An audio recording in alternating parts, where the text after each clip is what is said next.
Whispers in the shadowy halls of high society still recount the scandal of 1812.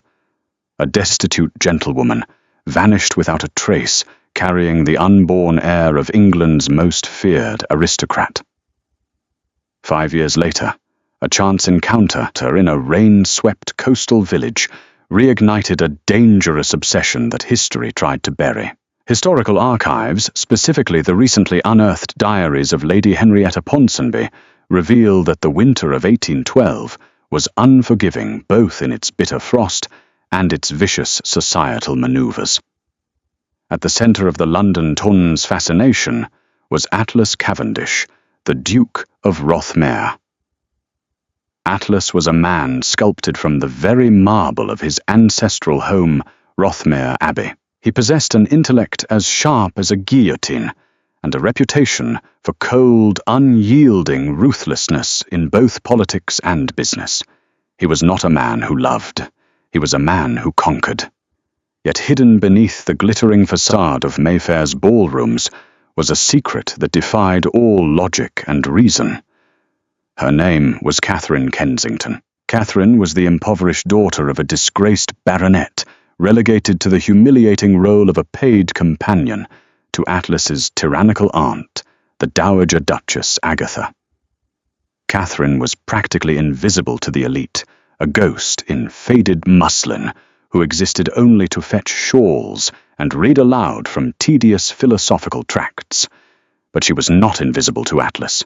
Their affair did not begin with grand declarations or romantic poetry. It began with stolen glances in the shadowed library of the Cavendish estate, fueled by a shared intellect and a quiet defiance against the suffocating rules of their world. Atlas found in Catherine a sanctuary from the sycophants who surrounded him. Catherine found the man beneath the monster, a man burdened by the immense weight of his title, capable of profound, hidden gentleness. They met in the dead of night, away from the prying eyes of the servants. According to fragmented estate ledgers, a secluded hunting lodge on the edge of the property became their private haven. It was there, amidst the scent of pine and burning embers, that Catherine surrendered completely to the Duke, and where the seed of their eventual tragedy was planted. When Catherine missed her monthly courses, terror gripped her. Carrying the bastard child of a duke was a one-way ticket to societal ruin, the workhouse, or worse. She desperately tried to tell Atlas, but the Duke had been abruptly called away to Vienna on crucial diplomatic business for the crown. In his absence, the walls closed in. Dowager Duchess Agatha, a woman with eyes like a hawk and a heart of flint, noticed the subtle changes in Catherine's figure and the morning sickness that could no longer be hidden. Agatha confronted Catherine in a scene of calculated cruelty. The Dowager did not yell. She merely stated the facts. Atlas was betrothed to Lady Rosalind Fitzroy, an heiress whose immense dowry would secure the political alliances the Cavendish family required. A bastard child, especially one born to a ruined gentlewoman, would be a catastrophic stain on the Duke's pristine reputation. "You will be ruined, Miss Kensington," Agatha had purred, sipping her tea. "And if you believe my nephew will abandon his duty to marry you, you are delightfully naive. He left strict instructions before his departure. You are to be dealt with." Agatha presented forged letters purportedly written by Atlas himself, detailing his disgust at Catherine's clinging nature and ordering his man of business to pay her a meagre sum to disappear, or failing that, to ensure the problem was permanently eradicated. The final blow was an orchestrated accident. A heavy stone urn plummeted from the balcony above the garden, where Catherine walked, missing her head by mere inches. It was a clear, unmistakable warning: leave or die. Heartbroken, betrayed, and terrified for the life of her unborn child, Catherine made a desperate choice. She did not take the money Agatha offered. She knew accepting it would mean being tracked. Instead, she slipped out of the servants' entrance in the dead of night, with nothing but the clothes on her back, a few stolen shillings, and a locket Atlas had given her containing a single lock of his dark hair. The journey was agonizing. Pregnant, freezing, and hunted, Catherine travelled via cheap mail coaches and hay carts, disguising herself as a widowed seamstress. She headed as far west as the land would allow, finally collapsing in the rugged, storm-battered coastal village of St. Ives in Cornwall. There she shed the name Catherine Kensington. She became Mrs. Clara Harding, a tragic widow seeking quiet refuge by the sea. Back in London, Atlas returned from Vienna to find his world shattered. The Dowager Duchess spun a masterful web of lies. She told Atlas that Catherine had been caught stealing from the family vaults and had fled with a stable master, taking a substantial sum of gold with her. To support her claim, Agatha produced fake witness testimonies and doctored ledgers. The betrayal broke something fundamental inside Atlas.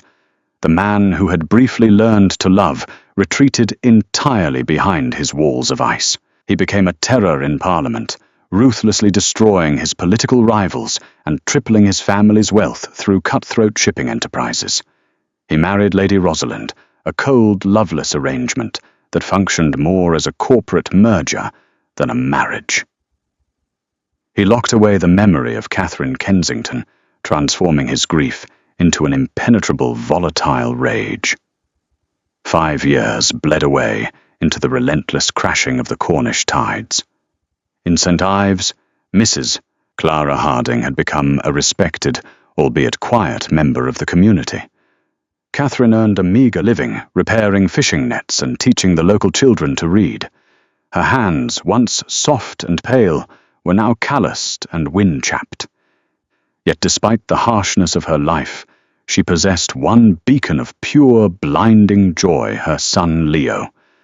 Leo was a terrifyingly precise miniature of the man who had supposedly ordered their deaths. At 5 years old, the boy had Atlas's unruly raven hair, his aristocratic cheekbones, and most damning of all, the striking, piercing, storm-grey eyes of the Cavendish lineage. Catherine lived in a constant state of low-level panic.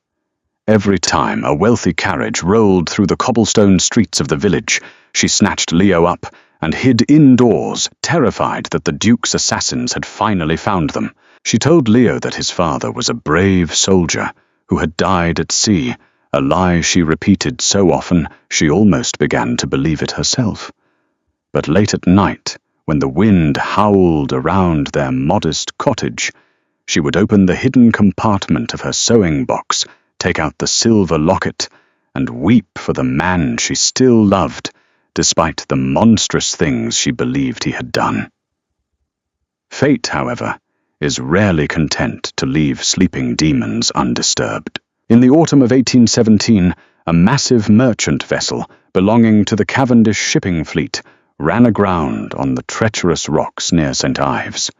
The cargo was immensely valuable, and the local magistrates were struggling to prevent the villagers from plundering the wreck. The situation required authority. It required the owner. When word reached London, Atlas Cavendish, Duke of Rothermere, decided to travel to Cornwall himself. His marriage to Rosalind had dissolved into a bitter, silent hostility, and the suffocating atmosphere of London had grown unbearable. He sought the harshness of the coast as a distraction. Atlas arrived in St. Ives like a thunderclap. His carriage bearing the imposing ducal crest clattered through the impoverished village, drawing stares of awe and resentment. He established his temporary headquarters at the local inn, demanding swift and brutal justice for any man caught looting his property. For 3 days, he was entirely consumed by Ledger's magistrates and the salvaging operation. On the 4th afternoon, the relentless rain finally broke, leaving a crisp, golden autumn light over the harbour. Atlas, suffocating from the stale air of his rented parlour, stepped out for a walk. He strode through the bustling fish market, a dark, imposing figure in a tailored greatcoat, ignoring the terrified whispers of the locals. He was walking past the village square when a sound sliced through the ambient noise of the market. It was a child's laugh, bright clear and ringing with mischievous joy. Atlas stopped dead in his tracks. He didn't know why, but the sound tugged violently at a buried thread in his chest. He turned his head. There, chasing a stray dog near a pile of discarded crates, was a young boy. The child was dressed in worn, patched woolen clothes, covered in mud and sea salt. But as the dog darted past Atlas, the boy chased after it, skidding to a halt just a few feet away from the Duke's polished leather boots. The boy looked up. Atlas felt the breath knocked from his lungs.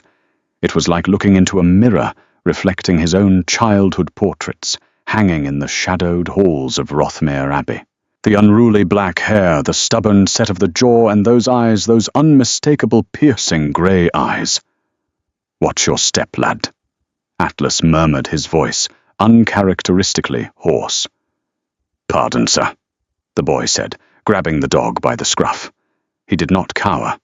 He met the Duke's intimidating gaze with a fierce, prideful defiance that made Atlas's blood run cold. Before Atlas could speak another word, a panicked voice tore through the square. "Leo, Leo, come here at once." The voice was rougher, tinged with the local dialect, but the underlying cadence, the desperate musical lilt, hit Atlas like a physical blow. He slowly turned his gaze toward the source of the voice. Standing 50 yards away, dropping a basket of mended nets onto the wet cobblestones, was a woman. She was thinner than he remembered. Her hair was tied back severely beneath a plain bonnet, and her clothes were the faded garb of a peasant. But there was no mistaking the curve of her mouth or the wide, terrified amber eyes staring back at him. It was Catherine. For a span of 10 seconds, the world completely stopped. The squawking of the gulls, the crash of the ocean, the chatter of the market, it all dissolved into absolute ringing silence. Atlas stared at the woman who had allegedly stolen from him and fled with another man. He looked back down at the boy with the Cavendish eyes. The math was instantaneous. The realization was violent. Catherine didn't freeze.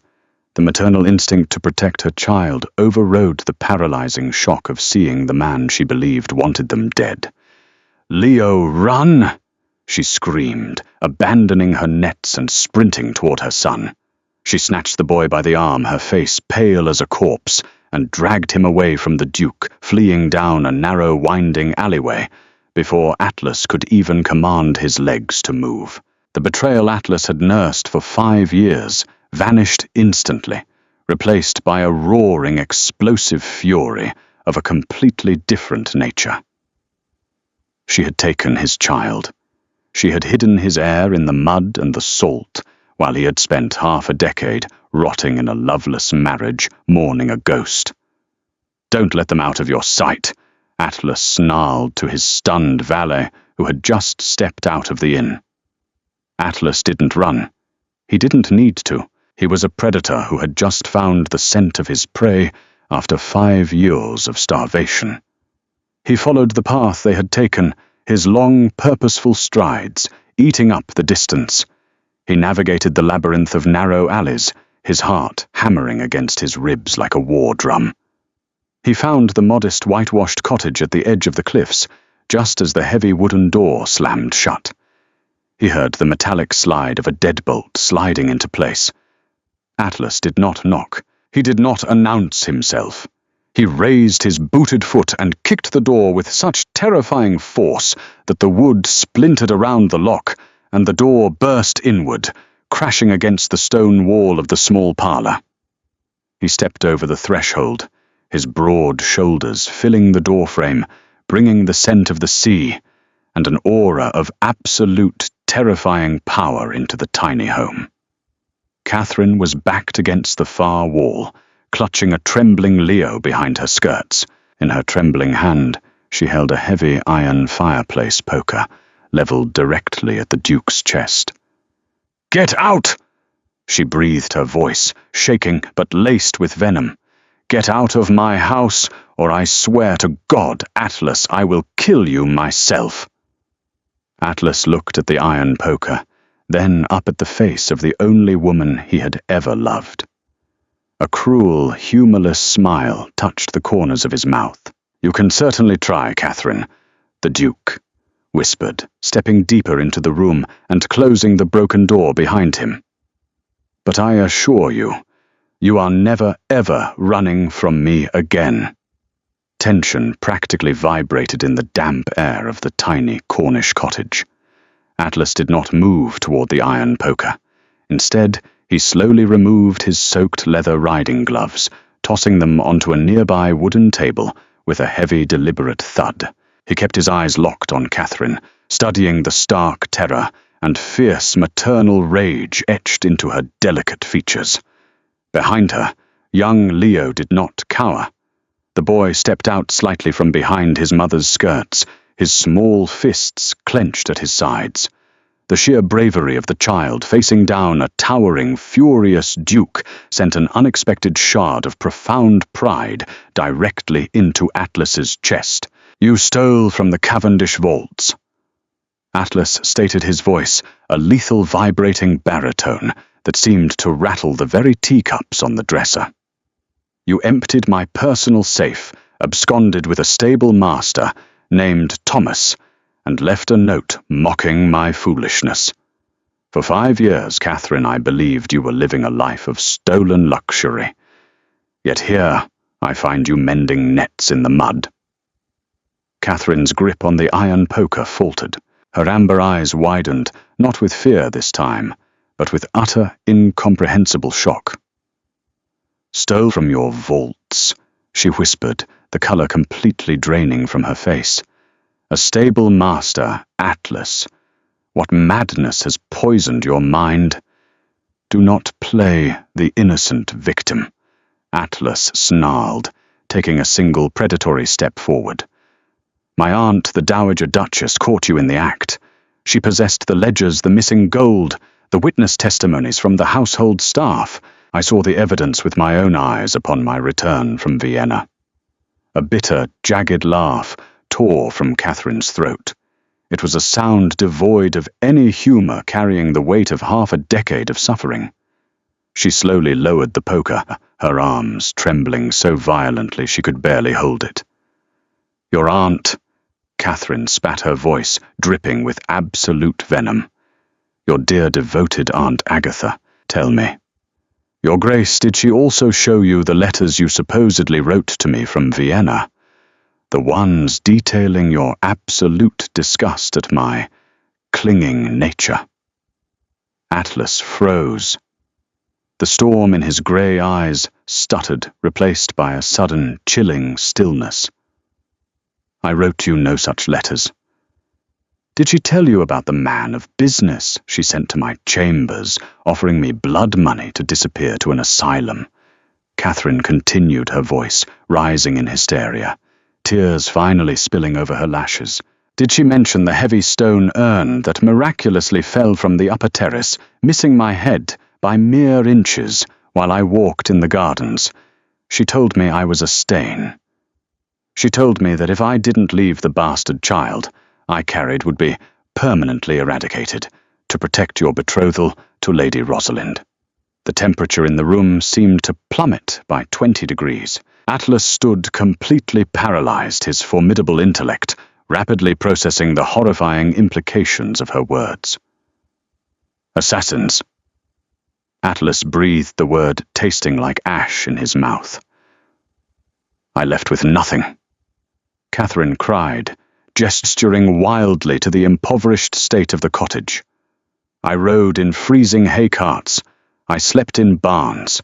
I changed my name and hid in the shadows of this miserable coastline because I believed the man I loved had ordered the murder of our unborn child." She dropped the poker. It clanged loudly against the stone floor.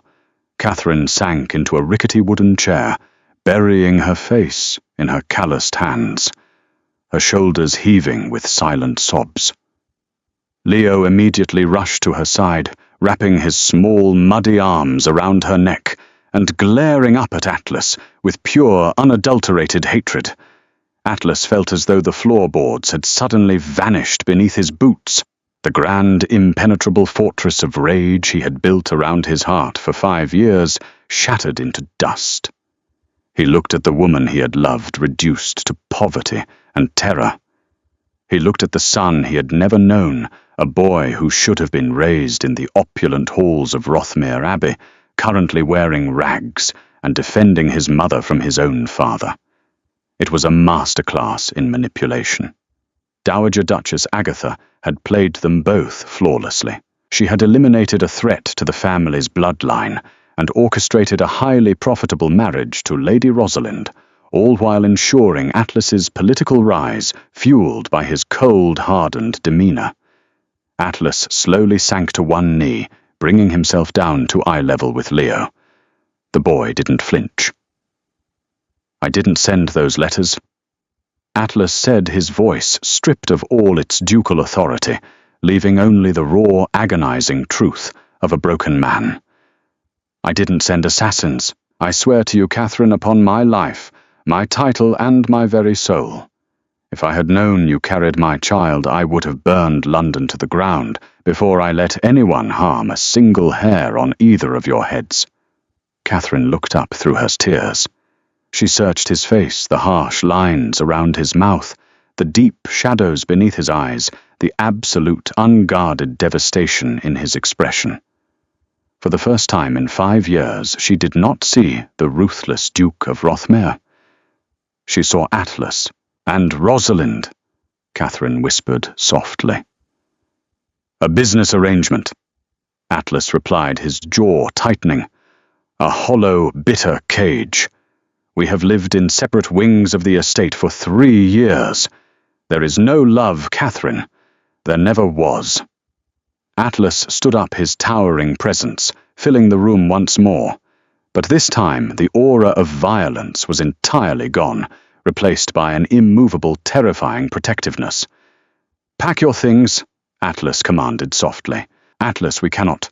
"Pack your things, Catherine," he repeated, his tone leaving absolutely no room for debate. "You are Mrs. Clara Harding no longer. You are coming home." London society in the bitter frost of December 1817 was entirely unprepared for the seismic shockwave Atlas Cavendish was about to unleash. He did not return from Cornwall with quiet discretion, nor did he hide his newfound family in a secluded country manor to avoid scandal. Instead, he orchestrated a triumphant return that commanded the terrified attention of the entire ton. A procession of 4 heavily guarded carriages, their lanterns cutting through the thick London fog, clattered through the wrought-iron gates of Cavendish House in Mayfair. Servants who had grown accustomed to the stifling, silent gloom of the Duke's unhappy household were thrown into absolute chaos. Atlas strode through the grand double doors, a terrifying vision of paternal authority. In his arms he carried a sharp-eyed, raven-haired boy who scanned the marble foyer with defiant curiosity. Walking firmly by the Duke's side, enveloped in a velvet travelling cloak that Atlas had wrapped around her himself, was Catherine. Atlas's immediate priority was securing absolute sanctuary for his reclaimed family. He stationed trusted guards at the entrance of their newly appointed private wing, ensuring nobody, especially his own relatives, could come within 100 yards of Catherine or Leo without his explicit authorization. Once they were safe, warming themselves by a roaring fire, the Duke of Rothmere unleashed a merciless, calculated campaign of vengeance.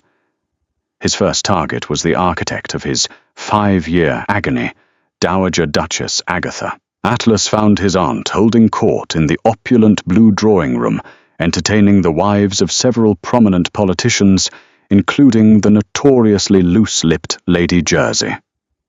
The women were sipping tea and exchanging malicious gossip when the heavy mahogany doors slammed open with the force of a cannon blast. The room fell into a deathly, suffocating silence as Atlas stepped over the threshold, his storm-grey eyes burning with a cold, lethal fire. He did not yell. His voice, when he spoke, was dangerously soft, carrying to every corner of the frozen room. You have entertained this house long enough, Aunt Agatha Atlas stated, walking to the center of the plush Persian rug. He withdrew a thick, leather-bound portfolio from his coat and tossed it onto the tea table, shattering a porcelain saucer. Contained within are sworn affidavits from the servants you bribed in 1812. There are ledgers proving your embezzlement of my private funds to frame a perfectly innocent woman. And most damning of all, the testimony of the very man of business you hired to push a stone urn off a balcony. Agatha's face turned the color of spoiled milk. Her teacup rattled violently against its saucer. Atlas, what is the meaning of this theatrical nonsense? I demand you explain yourself. Silence! Atlas commanded the sheer force of the word, pinning her to her velvet chair. He leaned forward, bracing his hands on the table, invading her space, until she was forced to look into the eyes of the monster she had helped create. You attempted to murder my wife and my unborn son. You robbed me of 5 years of my life. You have precisely 1 hour to pack a single trunk. You are being escorted to a dilapidated crofter's cottage on my most desolate Scottish estate. You will receive no allowance, no servants, and no coal for your fires. If you ever set foot south of the border again, I will have you tried for attempted murder and hanged in front of Newgate. Agatha gasped, clutching her pearls before collapsing into a dead faint on the chaise lounge. Lady Jersey and the other guests sat paralyzed in shock. Atlas simply straightened his coat and walked out, leaving the ruins of his aunt's life behind him. The matter of Lady Rosalind required a different, albeit equally ruthless approach. Atlas summoned his estranged wife to his study that very evening. Armed with his immense political leverage over Prime Minister Lord Liverpool and a staggering financial settlement that would deplete a lesser man's fortune, Atlas presented an ironclad Act of Parliament. It was a formal annulment of their unconsummated broken union. Rosalind, who had spent 3 years terrified of her husband's volatile moods and eager to return to her lavish lifestyle in Paris, signed the documents without shedding a single tear. The marriage was dissolved instantly. But the most brilliant maneuver of Atlas's revenge was reserved for securing the absolute legitimacy of his bloodline. Calling upon staggering favors from the Archbishop of Canterbury, Atlas produced a retroactive recognition of marriage. He provided sworn documentation that during their final night at the hunting lodge in 1812, just before his departure to Vienna, he and Catherine had spoken binding vows in front of the estate groundskeeper and a local vicar. Under the old ecclesiastical laws, this private contract was legally sound. Atlas wielded the law like a broadsword, legally establishing that Catherine Kensington had never been a ruined outcast. She had been the rightful Duchess of Rothmere for half a decade. On Christmas Eve, the Tun was invited to Cavendish House for a lavish ball, the first the Duke had hosted in 10 years. The grand ballroom was a spectacle of thousands of beeswax candles, dripping in gold holly and winter ivy. The elite of London held their collective breath as the massive double doors at the top of the sweeping staircase slowly opened. Atlas Cavendish stepped into the brilliant light, looking more formidable, powerful, and alive than he had in years. But it was the woman on his arm who stole the breath of everyone in the room. Catherine wore a breathtaking gown of midnight blue silk, the legendary Cavendish diamonds blazing at her throat and dripping from her ears. She no longer looked like the terrified, impoverished girl who had fled into the frozen night. She moved with the untouchable grace of a queen who had survived the darkest storms and returned to claim her rightful throne. Walking proudly just ahead of them, wearing a tailored velvet suit and surveying the glittering crowd with his father's terrifying storm-grey eyes, was young Leo. He was the undeniable, undisputed heir to the Rothmere Empire. As Atlas led his wife onto the center of the dance floor, ignoring the scandalous whispers, he pulled her flush against his chest and pressed a tender, devoted kiss to her temple.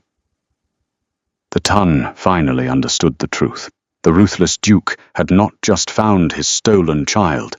He had torn apart heaven and earth to bring his family home, proving that even the coldest, most impenetrable hearts could be brought to their knees by the undeniable power of love. If you were captivated by this intense historical romance and the Duke's relentless pursuit of his lost family, make sure to hit that like button right now. Stories of betrayal, survival, and ultimate vengeance show us the incredible power of true love against all odds. Don't forget to subscribe to the channel and ring the notification bell so you never miss out on our daily dramatic tales. Share this video with your fellow romance lovers and let us know in the comments what was your favorite twist. See you in the next story.